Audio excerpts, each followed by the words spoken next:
She is speaking out and trying to fight against these policies and fight for the girls of the state of California. CNN made the mistake of having her on, and then they made the bigger mistake of trying to correct her misgendering pronoun use. Let's just get right to it. There's a whole lot of trans news. This is the San Francisco Chronicle, and they're featuring a athlete for the state high school championships that goes by the name AB Hernandez. It's a dude. AB Hernandez was a track athlete competing as a male and, well, never ranked in the top 3 in any category. But now that AB Hernandez puts makeup on, wears eyelashes, and grew his hair long and competes as a woman, well, he's a state champion. But San Francisco Chronicle, well, they wrote a glowing piece. Blow it up here. Trans athlete AB Hernandez shared a podium. Again, let me just pause for a second, because I keep hearing there's no difference. Girls are girls. Women are women. Trans women are women.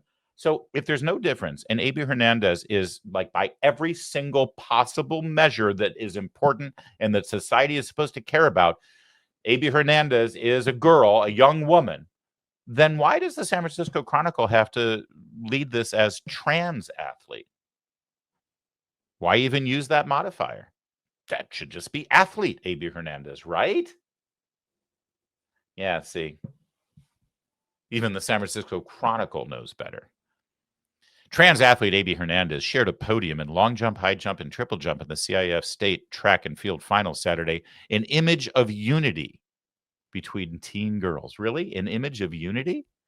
She's a superstar. She's a rock star. She's representing who she is. Well, I think that's a subjective matter of an opinion, but it's interesting. I scoured the San Francisco Chronicle's social media feed for the last several years, and I haven't seen them once do a major feature on another high school female athlete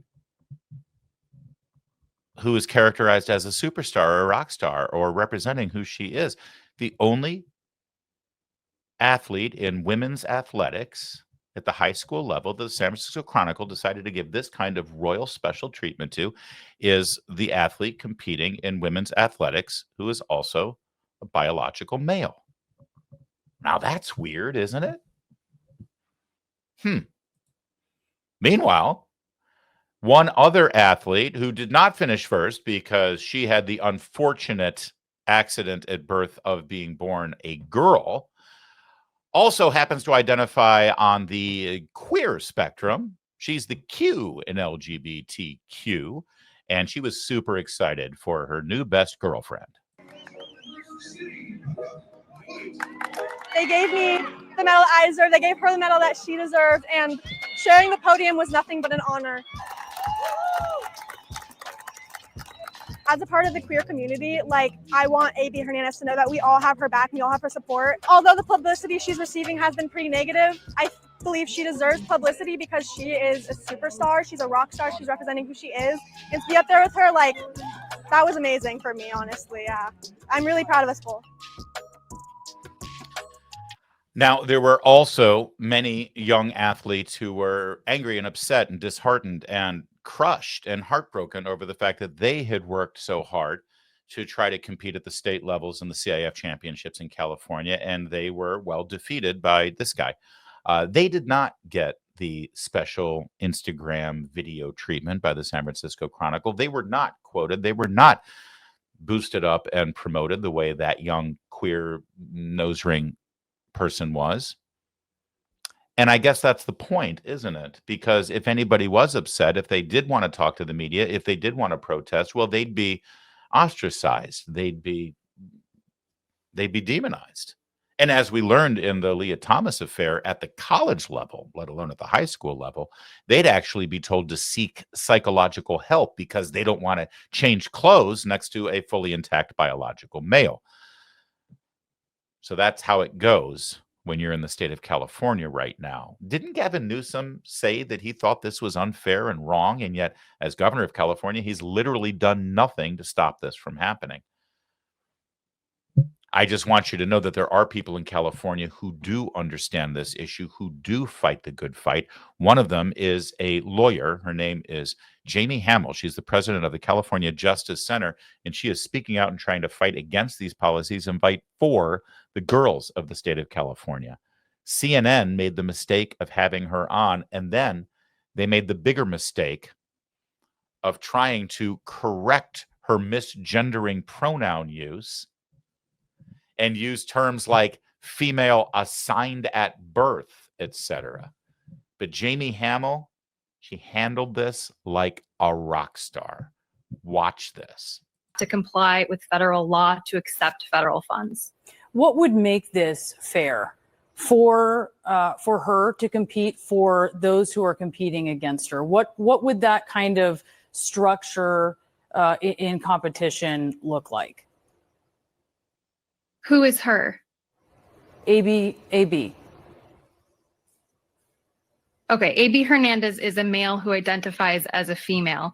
What would be fair is to have Hernandez competing in the male category. It is not fair to the females competing to have to compete with a male.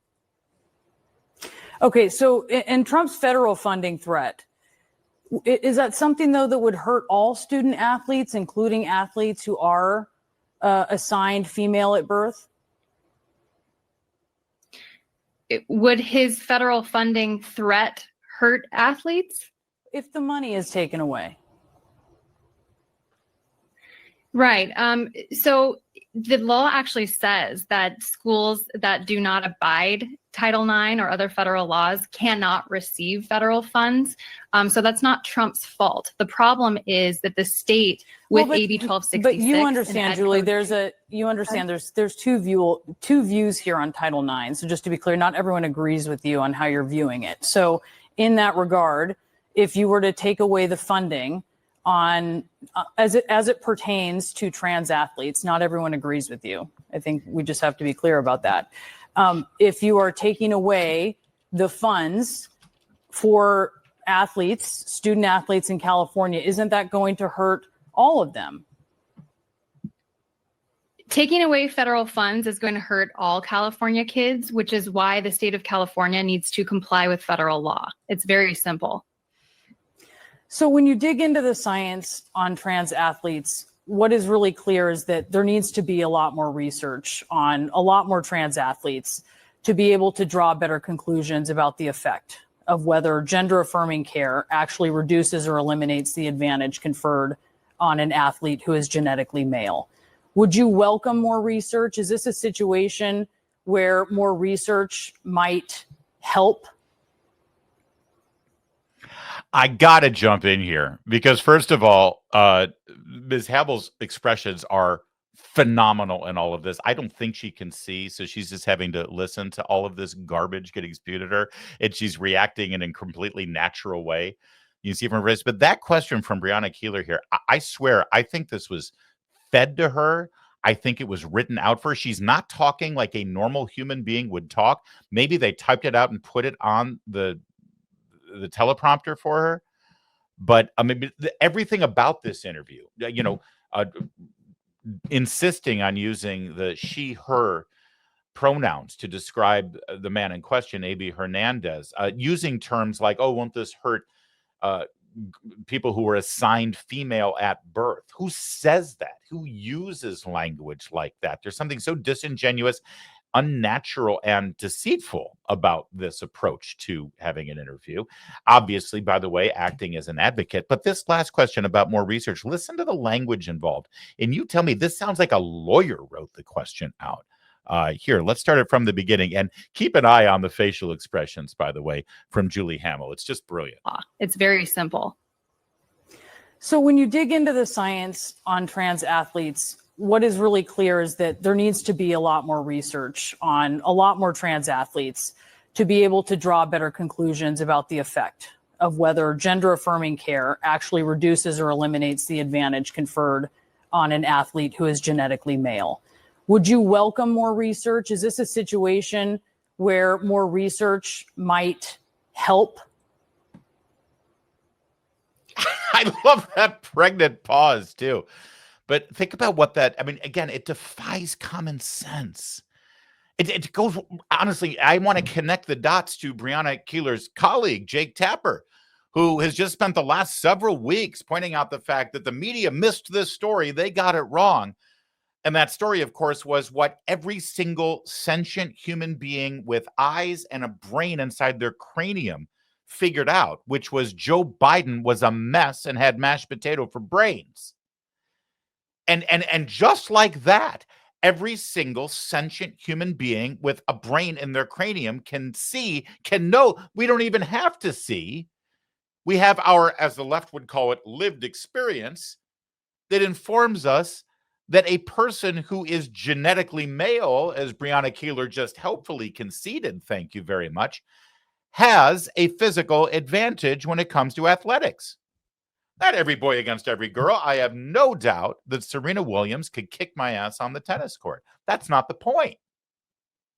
It's not every female versus every male. It's competing in a athletic competition, specifically at the highest level, like the state championships, between 17 and 18-year-olds.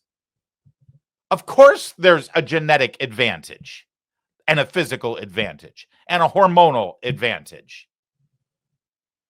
And the fact that a news anchor even had to propose that question, suggesting, don't we need a lot more research and science to come up? But that said, let's take, I'll let Julie Hamill answer it because she's brilliant, but I want to jump in here if I may, Julie.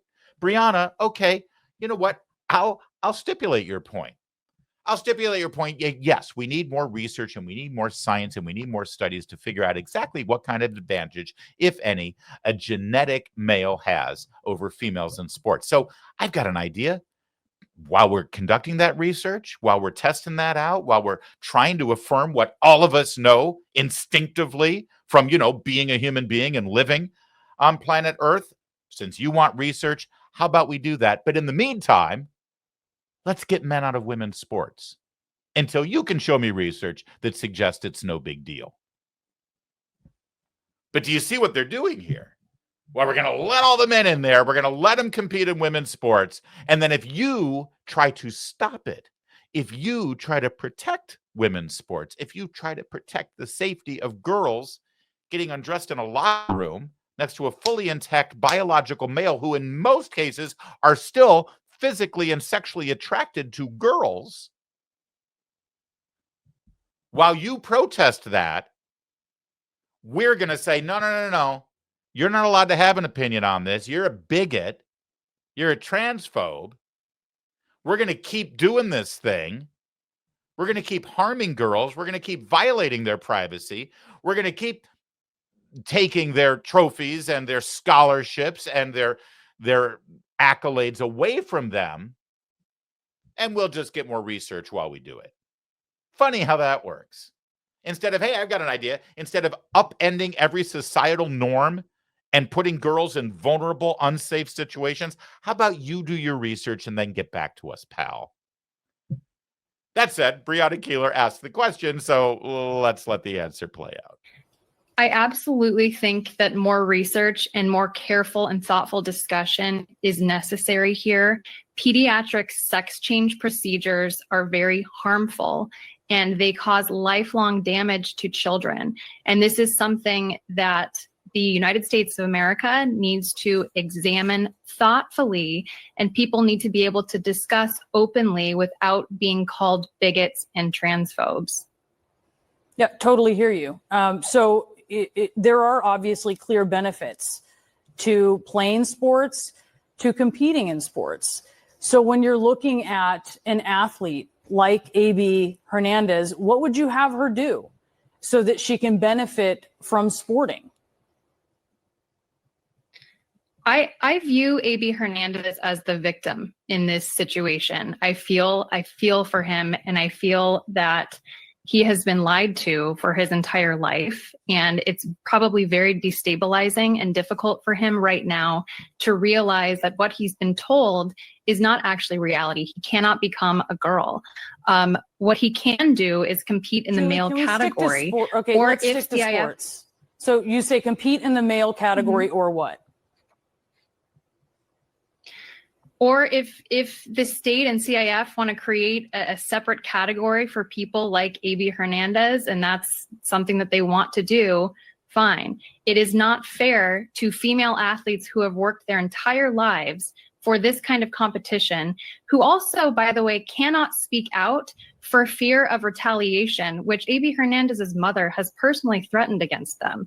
So it's very unfair for our girls and women in California to have to compete with males, have to share facilities with males, and then not be able to speak up about the unfairness because people are going to label them as bigots. Julie Hamill, thank you so much for being with us. We appreciate it. Yeah, Julie Hamill, we appreciate it too. She was fantastic. And that's what women, especially Brianna Keilar and other women, have to confront here, is that there are girls, your sisters, are uncomfortable, they feel unsafe, they feel awkward. Think about a 14-year-old girl competing in high school sports, having to disrobe in the same room as an intact biological male that just happens to have long hair and, you know, snap-on fingernails to make him look like a girl. Let me put it bluntly. Your 14-year-old daughter, for the first time in her entire life, will see right in front of her exposed male genitalia against her will, against her consent, and she has no choice. She has to deal with that.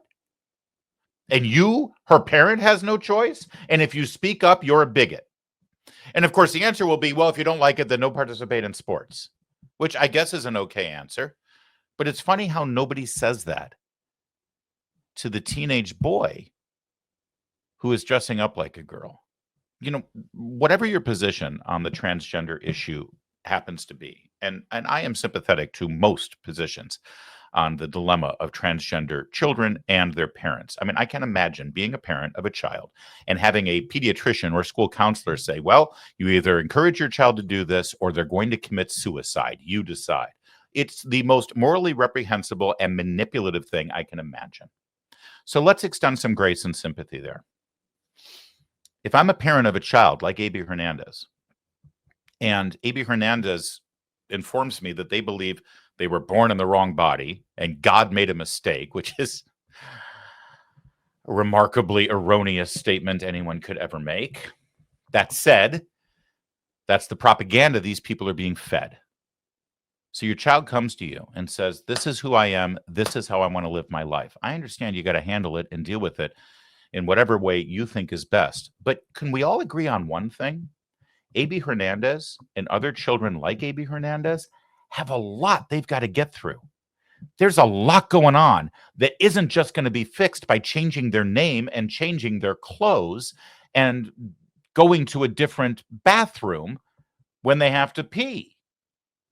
I'm thinking it's a little more complex than that. And maybe, just maybe, the teenager who is going through all of this ordeal psychologically and physically with the chemicals they're pumping into them, maybe should set competitive athletics to the side for now.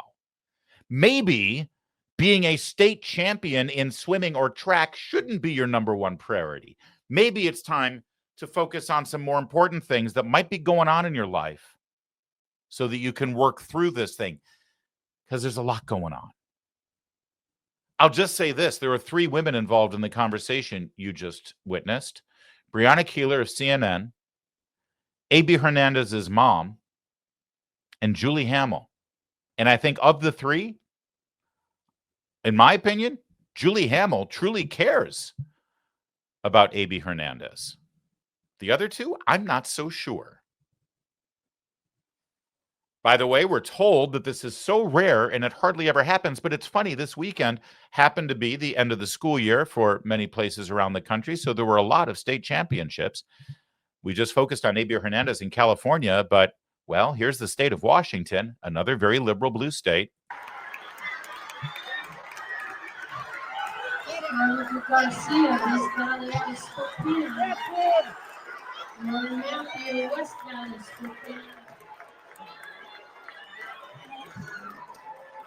And Veronica Garcia is your state champion at 2A 400.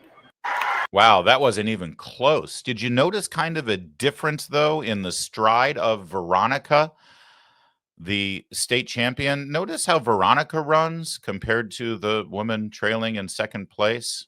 It's almost like they've got different mechanics, different physical attributes, almost like Veronica. Well, you guessed it. Veronica's actually biologically a male. Here's what happened on the podium as the second place athlete was awarded her medal, and then Veronica, the state champ, took the podium. Second place, Lauren Matthews. And first place, your 2025 winner, in a time of 55.70 from East Valley of Spokane, Veronica Garcia.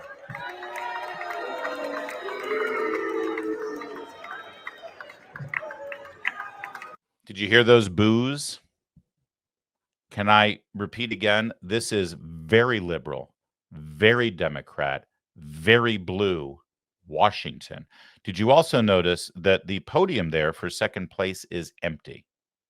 You know, the actual top state champion of girls, the person who was actually born a girl and lives as a girl, she did not stand on that podium. She did take this picture afterwards.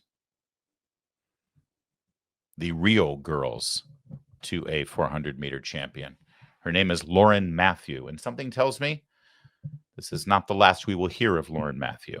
Riley Gaines was spending a lot of time over the weekend celebrating her on social media, and I can't wait to hear Lauren's story.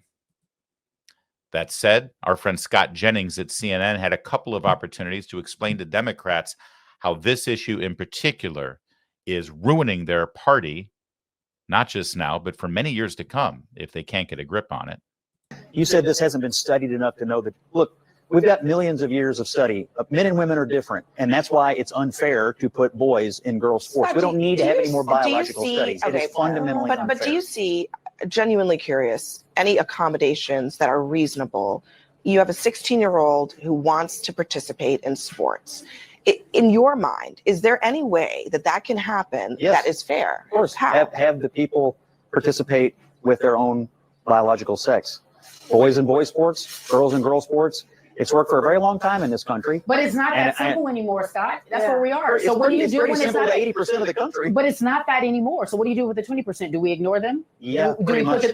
I mean, it's an 80-20 issue. Scott, everybody's ignoring that. And you just said it was a minuscule number. It's a minuscule number. Why do we have to upend? We don't have to. The reason why I said it was a minuscule number, Scott, was because I don't think it's fair that you're scaring people at home thinking that boys are trying to compete in girls' sport by the droves and that this is going to take over and you were scaring people at home. It's just not happening, Scott. It's not happening. This is like the most competitive track meet in the country. Christine, can I ask you one?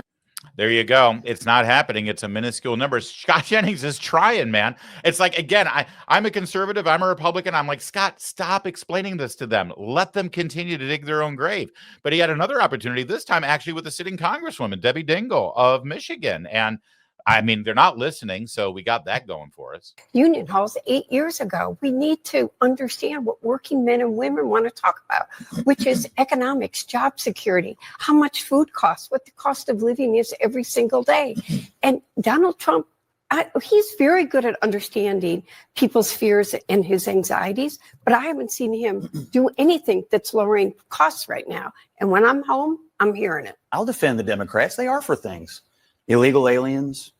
You're for boys and girls sports. I mean, you are for things. And that's why you have such struggles right now in your party, because you're not for anything that's on the right side of any of the 80-20 issues that are driving this cultural divide in America. I think Westmore's actually a pretty talented communicator. The other person who spoke in South Carolina, Tim Walz, is this special mixture of extreme buffoonery and a mean spirit, which is a toxic brew. He is not the future of the Democratic Party. More is interesting, probably more interesting than some of the radicals you have out there, Crockett, AOC. I mean, those are the true leaders of your party right now, but it'd probably be better off replacing them. That's not true, and I'm not going to even let you. It's not true. And here's the thing: what Democrats are for.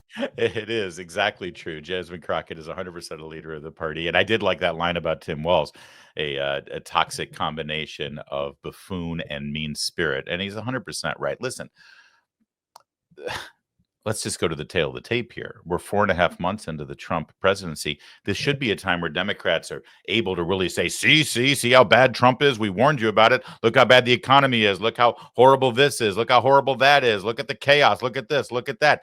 That's all they've been saying, right? They have nothing that they can stand for other than what Scott Jennings just laid out there for you. You know, they're for Hamas. They're for boys and girls sports. They're for illegal immigration and open borders. But other than that, the only message is Trump is awful. Trump is chaotic. Trump is fascist. Trump is everything. Children are going to die. So they've had that message, and God knows they've had the mainstream media echo that message for 4.5 months. So is the message taking hold? Are the Democrats soaring right now? How Americans sort of see the parties. Which party is better described as the party with strong leaders? Look at this. Wow. 16% of Americans say Democrats, 40% say that of the Republican Party. Now, overall, no party's doing great. Lots of Americans say neither of these qualities apply to either party. But look at how much worse off the Democrats are. A party that gets things done. Only 19% of Americans say that about the Democrats. 36% say it about the Republicans. In fact, the only place that the Democrats are numerically ahead, party of the middle class, this is basically a tie, though. Yeah. 34% say that of Democrats, 32% say that of Republicans.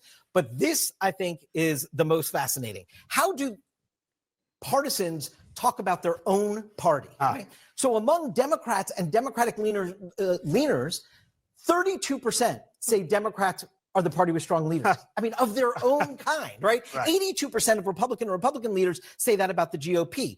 Only 41% of Democrats say they're the party that gets things done of their own kind. And I will just say, 51%, Manu, a majority of Democratic and Democratic leaners say neither party gets the party that gets things done attribute. Imagine that's the project that Democrats are working on. Yeah, and beyond the issues here, there's some structural problems with the Democrats as well. There are. And again, this is where we ended up on election night in 2024. This is by county.